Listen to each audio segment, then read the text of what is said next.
Number 8. Neanderthal. In 2010, scientists were able to successfully sequence the Neanderthal genome, giving us a glimpse into how modern humans connect to the species that roamed the Earth thousands of years ago. Researchers found that the DNA of modern humans is 99.5% identical to Neanderthals, and that they last shared a common ancestor about 700,000 years ago. Studying genomes, scientists were able to uncover evidence that is almost impossible to get from archaeological artifacts and fossils. Going one step further, geneticists use tissue grown from human stem cells that have been genetically engineered to contain Neanderthal DNA.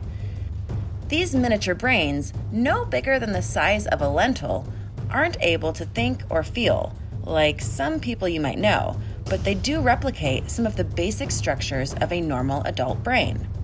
As the closest relatives to modern humans, Neanderthals are believed to be the best comparison to see how we've changed. Creating these mini brains is the first step in seeing how brain biologies between the two species is different. But should it be done? As more research emerges surrounding Neanderthals and their practices, which shows that they not only buried their dead and produced cave art, but they had brains larger than modern humans, it makes sense that scientists would want to know how humans evolved. But creating these mini brains is one step closer to reviving the ancient species, one that might be a little too close for comfort for scientists that believe in keeping the past in history books and not in the lab or even in today's society. Still, in piecing together the genome from heavily degraded samples of 4 females who lived in Europe tens of thousands of years ago, geneticists are doing remarkable work that offers a unique look into how humans evolved into such varied cultures. Whether using that research to create tissue with Neanderthal DNA is a step too close to cloning is up to you. Number 7. Intact baby woolly rhino. When melting permafrost in Siberia revealed the remains of a woolly rhino that was still 80% intact, researchers were understandably excited. With all its limbs, thick hair, and most of its organs, it was a rare 10,000-year-old find, one that scientists have continued to study for years. With the help of a taxidermist, a team of Russian paleontologists cleaned the remains, discovering the animal had light strawberry blonde hair. Its teeth showed it was about 7 months old when it died, measuring almost 5 feet long and almost 2.5 feet tall, which was a surprise, as most modern rhinos don't reach that size until they're at least 18 months old. As the only intact baby rhino mummy of this species, yes, it was still just a baby, the rhino was named Sasha, after the scientist who discovered her. She was found in the permafrost, which, in Siberia, is ground that has been permanently frozen for thousands of years. As the only known habitat of the woolly rhino, scientists continue to wonder why the animal didn't cross the Bering Bridge, a land mass that once connected northeastern Russia to Alaska. Even after studying Sasha for years, researchers still don't know how she died or why her species went extinct. Some fossilized rhino remains show a birth defect that could be the result of inbreeding. Others think climatic changes or even hunting by ancient man could be the culprit. Whatever the case, the discovery of Sasha continues to add to the puzzle of these massive ancient animals, one that becomes a little clearer with ongoing study. Number 6. Sabertoothed cats. It's one thing to want to work towards conservation when it comes to the natural world, but it's completely different to try and tempt fate by bringing back long extinct animals. Looking at you, Jurassic Park. It just so happens that this is the case with the group called Long Now Foundation, who are looking back on the last 10,000 years of humanity with their hearts set on bringing back prehistoric species who, frankly, should stay gone. Why would scientists want to do this? Simple, because they can. Is it a good idea? Well, we'll let you decide.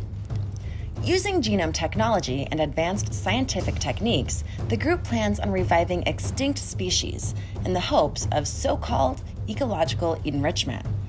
That's right, the ambitious group hopes that advances in molecular biology and cloning could produce a modern Jurassic Park of sorts, effectively conserving animals by bringing them back from extinction. The Revive and Restore project might be inspired by a jawbone recently found in the North Sea that proves a prehistoric saber-toothed cat lived in Europe a lot longer than previously believed. Originally roaming the Earth some 50,000 years ago, the scimitar cat specimen found in the ocean was much younger than the earliest fossil that had held the previous record in the region. Dated to be about 300,000 years ago, the original specimen had paleontologists believing the large cat had gone extinct long before this latest cat's bones were ever found. Radiocarbon dating and new DNA sampling on the jawbone suggest the saber-toothed cat was still roaming Europe 28,000 years ago. More importantly, the find showed that the jawbone, which belonged to a species known as the Homotherium, belonged to a cat that not only shared DNA with the Smilodon, another species of saber-toothed cat, but both ancient cats share the DNA with modern-day cats. But just because this link exists doesn't mean the world needs to resurrect these long-lost big cats. One look at their fearsome fangs, and you'll probably agree that some species need to stay extinct. Number 5, Tasmanian Tiger. Just when you thought the Tasmanian tiger was long gone, evidence mounts that the animal could have persisted in more remote parts of the continent.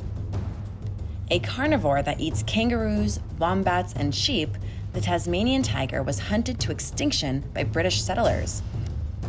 But in recent years, there have been reported sightings of the animals, leading researchers to believe they may have just been in hiding. In 2019, the carnivorous marsupial was spotted after a man found a distinct tiger footprint in the Tasmanian countryside. With its yellow and brown fur and black striped tail, the animal is instantly recognizable. But could it really have survived undetected all this time? Another report came from a couple who spotted what they believed was a Tasmanian tiger in 2018 in southern Tasmania. But this isn't the first time the animal has been reported in the wild. Since the 1930s, over 400 sightings have been logged, but without any proof, they went largely unrecognized and weren't taken seriously. Looking like a cross between a fox, a wolf, and a large house cat, the Tasmanian tiger gets its name from its striped back and tail. In 2019, a study was done to determine their origin, and the findings showed that the animal were in fact similar to modern wolves. Interestingly, both the males and the females of the species have a pouch, and much like kangaroos and koalas, they carry their young inside of it. Weighing over 65 pounds and growing between 3 and 4.5 feet tall, they are closely related to the Tasmanian devil. Before going extinct, they roamed Australia, Papua New Guinea, and Tasmania for 4 million years.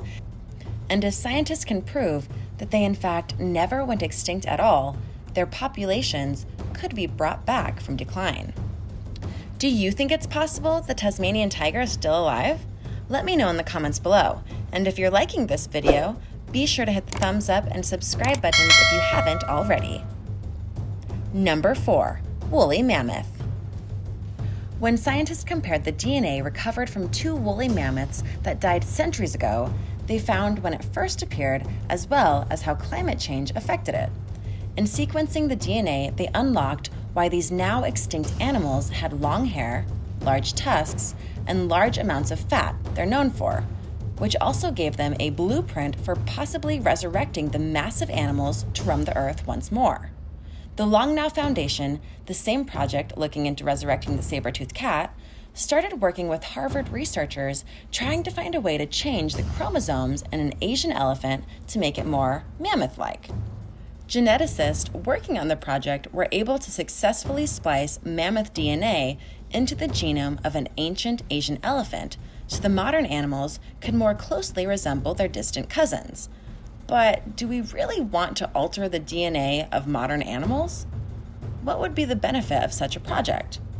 Some researchers believe that cloning animals can help with conservation and can help prevent those species at risk from going completely extinct. But what about already extinct animals? Should they be brought back? Scientists at the Long Now Foundation believe they can restore ancient grasslands in the Siberian tundra, which would help to prevent the permafrost from melting. which would in turn stop the process of climate change altogether. An ambitious project that has both moral and ethical repercussions. Some might think that just because you can revive extinct animals, such as the massive Mastodon, that doesn't necessarily mean you should. Number 3, speaking of mastodons, a shorter, stockier animal similar to the mammoth, the Mastodon inhabited a number of areas, including one land called Beringia, which was a landmass that connected Russia and Canada during the Ice Age. Surviving about 6,000 to 8,000 years ago in Alaska, these ancient animals diverged from elephants around 6 to 7 million years ago, 2 million years earlier than previously thought, which researchers believe could be due to environmental changes. Resembling woolly mammoths, with their large stature and elephant-like build, mastodons had straighter tusks. A mastodon tooth found in Alaska proved the altered timeline of when the massive beasts roamed the earth, around the same time that humans and chimps shared a common ancestor. Because permafrost can preserve these animals, including the Yukagir mammoth found in 2002 in northern Russia, scientists are still working to try and bring the animals back. But because mastodons were around 20 million years before mammoths, it makes it more difficult to find the DNA needed to splice them into modern elephant DNA, since the two are so genetically diverse. Another difference between mammoths and mastodons are their teeth. Mastodons had pointed teeth that allowed them to eat sticks and shrubs, similar to goats. So bringing the mastodon back would mean having to not only find enough food to sustain the species, but finding them a place to live that would support them as well, which is an entirely new problem to worry about. We wouldn't want giant woolly mastodons or mammoths roaming the streets. Well, maybe some people would. Because climate change is one of the factors that affected the ancient animals, bringing them back doesn't mean the environment is able to sustain them. New research found that American mastodons traveled long distances, and the dramatic change in the weather is the culprit. As continental glaciers melted, these massive animals had to migrate to find food. It might seem like a fantastic idea to revive an ancient animal, but there's more to think about than experimentation. Just because we can do something doesn't mean we should. Number 2, quagga. Even if you've never heard of the quagga, this extinct animal that roamed South Africa in the last century has a modern-day cousin everyone knows and loves, the zebra. Now a group of scientists in Cape Town are working to bring the animal back. Killed off by European settlers, the quagga was brown on its back half with stripes only appearing on the front half of their bodies. After testing preserved quagga skins, scientists found they were a subspecies of the zebra. Setting out to revive the long-lost animals, researchers started up a selective breeding program that over the course of 5 generations has seen more of the quagga's distinctive brown coloring becoming stronger and more defined. Resurrecting species that disappeared a long time ago is one thing, but is using livestock that currently exist the same thing? Once found in the Karoo Desert in large herds, the quagga was hunted into non-existence, with the last known quagga dying in captivity in the Amsterdam Zoo in the late 1800s. 3 years after its extinction, a law was passed to outlaw hunting of the animal. But with recent advances in scientific experimentation and Africa's Quagga project, this unique cousin of the plain zebra might just be reborn. Number 1, the sacred huia. As scientific advances are made, more conservationists theorize the ability of resurrecting extinct species. One such researcher at the University of Canterbury wondered what the impact of bringing back a beloved bird would do. Concerned that returned species might simply become critically endangered, Dr. Tammy Steeves believed that even if it were possible, no amount of scientific advancement would bring any animal back to their former glory. As animals' populations decline, they become less genetically diverse, which means they would be less likely to adapt to their changing environment. Even with multiple specimens in museums around the world, she doubts that even the huia, a large wattle bird from New Zealand, could come back. In pre-European times, only high-ranking chiefs and their family members wore the huia's feathers. Hunted for these prized plumes, which were used in traditional capes and headwear, the huia had a long curved beak and were considered a sacred treasure to the Maori people. The feathers were also used as a type of currency, traded with other tribes and given as gifts. Even though they were still found in the early 20th century, the birds would be difficult to reproduce. Because they lay eggs, it is nearly impossible to clone them. Due to overhunting and habitat loss, the sacred bird eventually declined, going extinct in the last century. Still, scientists continue to debate whether it's possible to bring back the bird, or to even splice its DNA with another bird to produce something similar. Even if they could, one still has to question whether they will be filling a hole in the ecosystem, or if leaving this beautiful bird in the history books is the better option. Thanks for watching. Do you think resurrecting these species is ethical? Let me know in the comments below. Don't forget to subscribe, and I'll see you next time. Bye!